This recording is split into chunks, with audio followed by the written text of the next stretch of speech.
Bridging the Gap, a discussion of developmental English at Parkland College with Steve Rutledge. First, a big thanks. Whether you're coming to us from Bement, Paxton Buckley Loda, Unity, Urbana, my alma mater, Champaign Schools, Rantoul Schools, or any of the great schools that make up District 505, thank you for your investment in time. There are two goals for this presentation. The first is to explain how students assess into developmental English, and the second is to exemplify different levels of student writing that indicate different levels of student readiness.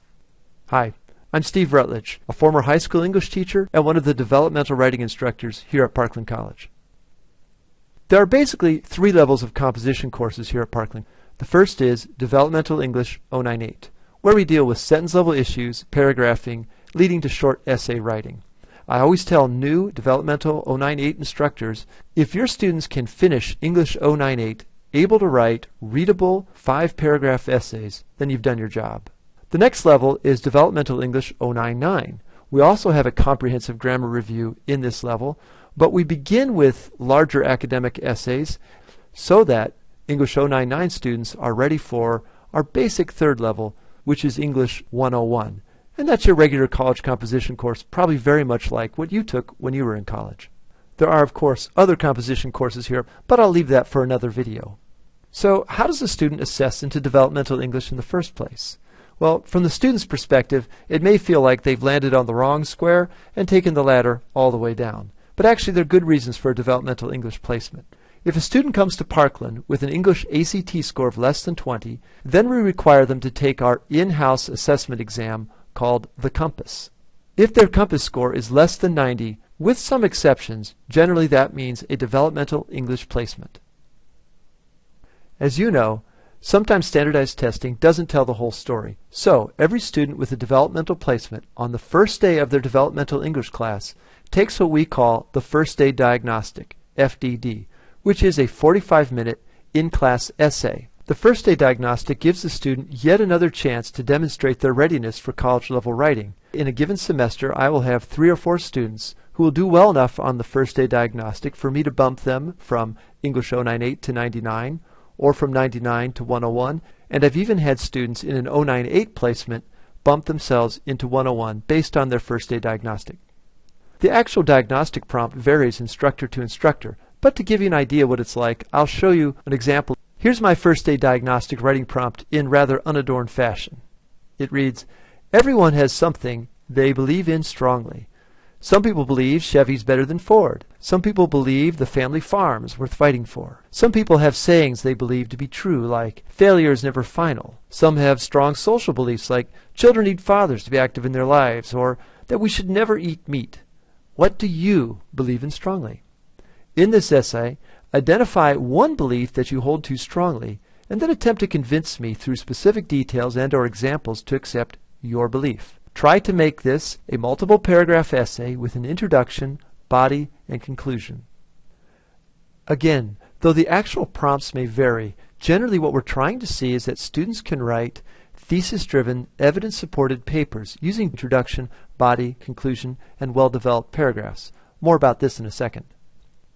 When I assess my students' First Day Diagnostics, I have 3 guiding questions. The first is, was the student able to form consistently correct sentence structure? Was the student able to produce recognized paper structure, a central point, introduction, support, conclusion? Finally, was the student able to produce focused, supported paragraphs? If the answers to these 3 questions is no, then an 098 placement is likely appropriate.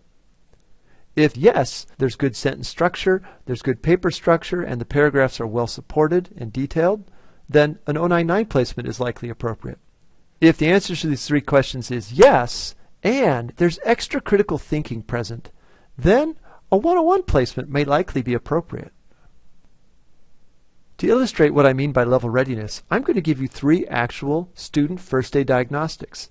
The first one indicates 098 level readiness, the second one 099, and the third one 101 level readiness. Here's the first response, used with student permission. I preserved everything just as the student wrote it in their 45-minute First Day Diagnostic. I believe that everyone should be respectful to others. Rather, it's not talking on phones in class, equal or dressed properly, not cussing, coming ready to learn. It is important to think before doing whatever. Just to realize that what you do or say not only helps or hurts you, but others too. Learning is all on you, not the teacher. He's here to help, not to do it. You can't learn if someone does your work. Asking for help is important if you need it. This may make your grade. You can't help anyone if you don't help yourself first. I believe it's important to help yourself. Like D120, Troy, disability, or whatever you need, don't be scared to ask for help. This is a good sign of growing up, to be responsible for yourself. First, I think we'd all love to have students with attitudes like the one represented in this writing. And let's remember, placement is not punitive. We merely want to match the student up with the level that's going to help them the best. Well, let's look at our 3 guiding questions. First, was the student able to form consistently correct sentence structure? Well, no, they had some struggles.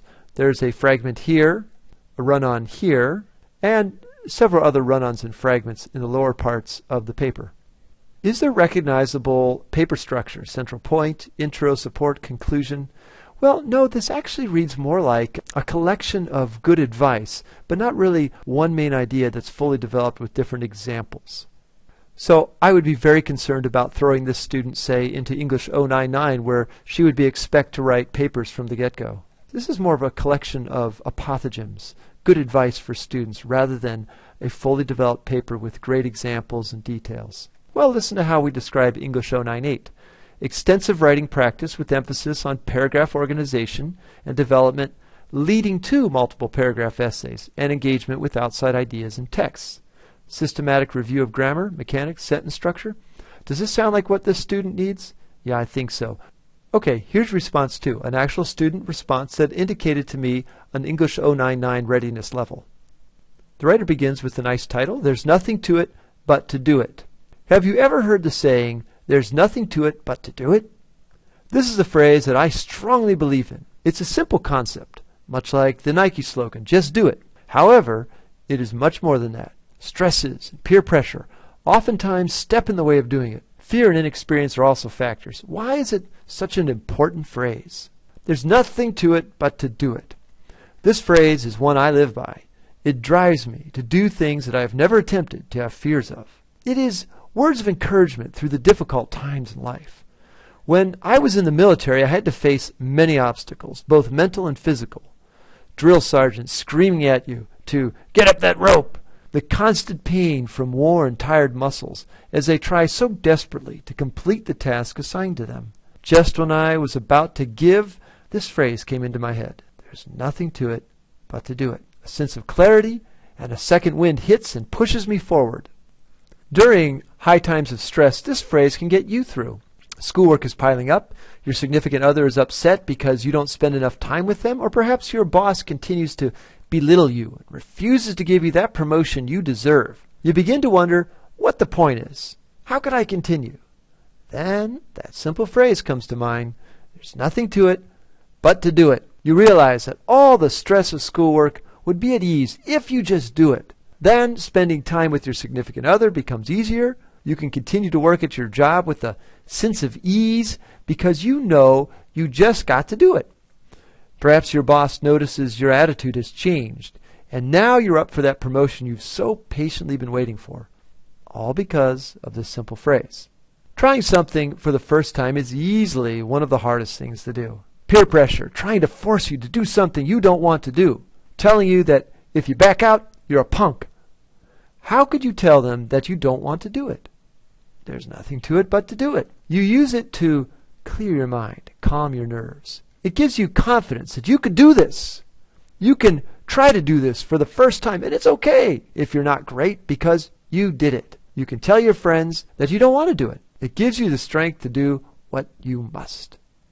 So, why do I believe the phrase, there's nothing to it but to do it, so important? It helps give you the courage to try something new, the strength to complete the task at hand, the clarity to resolve issues that happen in life, and the intestinal fortitude to say what you need to say when it matters most.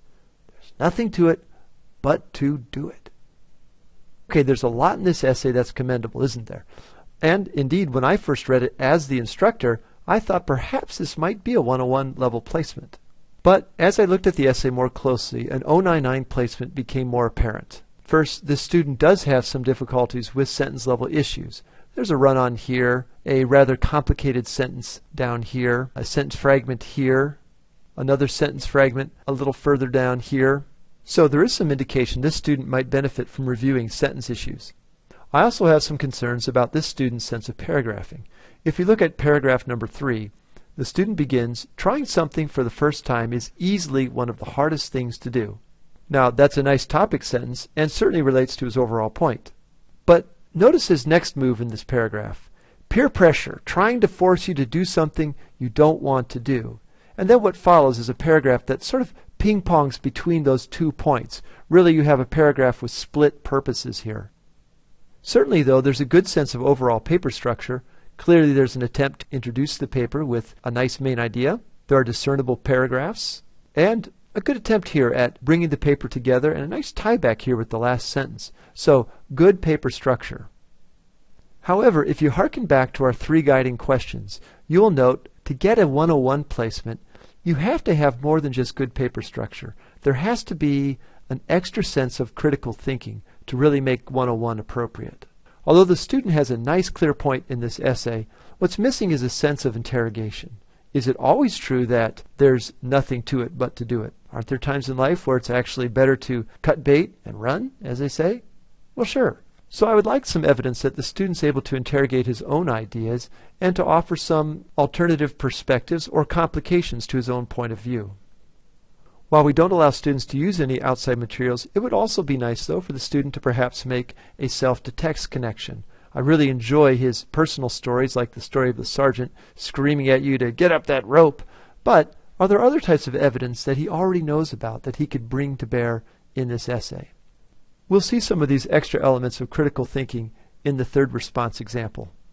I did add and change some things to make this more obviously an English 101 placement essay, the total person.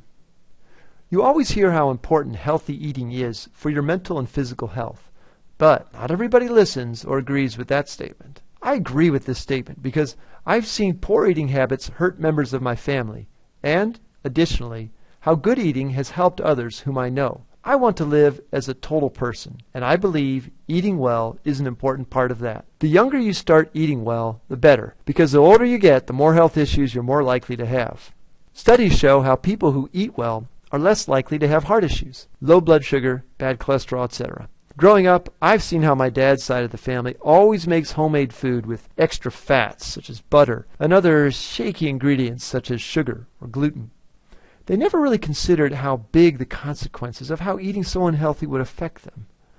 We recently lost my grandmother at the young age of 62 due to complications related to type B diabetes, which is, generally speaking, entirely diet-related. How sad that she'll never get to see her great-grandchildren, and that we've lost her great laugh and love of life, all because she didn't think about the importance of good health until it was too late. But, in contrast, I've seen how good eating really helped my boyfriend, not just with his body, but with his emotions as well. In high school, I had a boyfriend who had type A diabetes, who, for the most part, ate healthy. Seeing the difference it made in him physically and emotionally, compared to other people, was incredible. He was more physically fit than most people his age, and emotionally, he was hardly ever in a bad mood, never tired, and had a lot of energy. I knew having a healthy diet was good for you physically, but emotionally, I didn't know how much of a difference it truly makes. Teenagers today eat anything they want and have no energy at school or do as well in sports. Not Jake, my boyfriend. He ate well and always seemed to have a smile on his face. Now, I'm not saying that a person can't become obsessed with eating to the detriment of their health. I have friends who, frankly, have eating disorders because they've become obsessed, and I almost wish they could just relax and enjoy life a little. Strangely, it would probably be good for them to have a hot dog once in a while. Even more, I would never want to give up the great memories I have of banana split night at my family. I just think it shouldn't have been so often.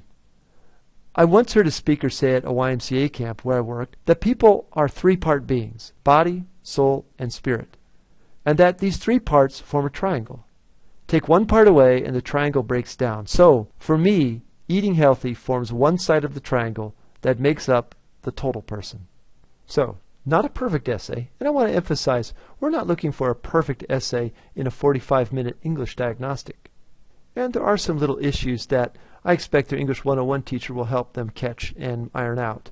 However, what you do see are some nice attempts at some complicated sentences, some advanced punctuation, and even a nice sense of style. Secondly, like response 2, you have a good sense of overall paper structure, introduction, body, and conclusion. But what really sets us apart as a 101 level diagnostic are the extra elements of critical thinking. First, notice the student does have good obvious paragraphing. They're good paragraph breaks, but in addition to that, she's also very aware of how the paragraphs relate to each other. For example, in this third paragraph she writes, "But in contrast, I've seen how good eating really helped my boyfriend, and not just with his body, but with his emotions as well." So she's recognizing that this ensuing paragraph really is a contrast to the previous one and sets us up for something a little different. It's more than just the body. She's going to talk about the emotions. So a well-crafted transition and nice awareness of how these two paragraphs are interacting with each other. Two things really excite me with this final paragraph, though. First of all, she seems quite aware that the truth she's arguing in this essay can, if taken to an extreme, become a type of error. She writes, "Now, I'm not saying that a person can't become obsessed with eating to the detriment of their health." So she's aware that her thesis is a little more complicated than one might think. Finally, again, while we do not allow outside sources, we do allow students to bring in sources that they are already aware of through their life experiences. And here she makes a self-to-text connection with the speech she heard at a YMCA camp where she worked. So what we see here is an attempt to bring outside material to bear on her thesis. The course catalog descriptor for English 101 reads, "Essay writing with emphasis on writing process, purpose, and audience awareness, critical analysis, focus, organization, development, clarity, coherence, and engagement with outside texts." And certainly we see some of those nascent skills in this essay. Certainly this would be a 101 level first aid diagnostic. Now I want to emphasize that doesn't mean this is a 101 level essay. It is rather a diagnostic that would indicate to us this student is ready to begin English 101. So, to summarize, response level 1 indicated an 098 level because really what you had here was a collection of sayings rather than a fully developed paper. Definitely sentence level issues, definitely paragraphing. This student needs to begin at 098 with sentences, paragraphing leading to papers. What we had in response 2 was clearly a student who understands overall paper structure, but is still struggling to a small degree with sentences, and more than that, probably needs more practice with some of the elements of critical thinking that will help him truly be ready for English 101. Thirdly, in response 3, we saw someone who is able to write not a perfect paper, and we don't expect perfection, but a good paper, good structure, some complicated sentences, but more than that, the ability to interrogate her own thesis and to understand how the different ideas in the paper are working against themselves, and also to understand how to bring in outside materials, different kinds of evidence to bear on the thesis. There are two goals for this presentation. The first was to explain how students assess into developmental English, and I hope you understand how we use both appropriate score levels and student essays to assess student readiness levels. The second was to exemplify different levels of writing, and I hope we gave you a feel for how we view different levels of readiness here at Parkland as exemplified in student writing. Again, my name is Steve Rutledge, and I hope this was a good start to a continuing conversation we're going to have, because truly we work together to help these students get where they need to go as quickly as they can. My email is srutledge@parkland.edu, and I'd love to hear some feedback from you, and I look forward to partnering with each of you in the future. Thanks for your investment of time.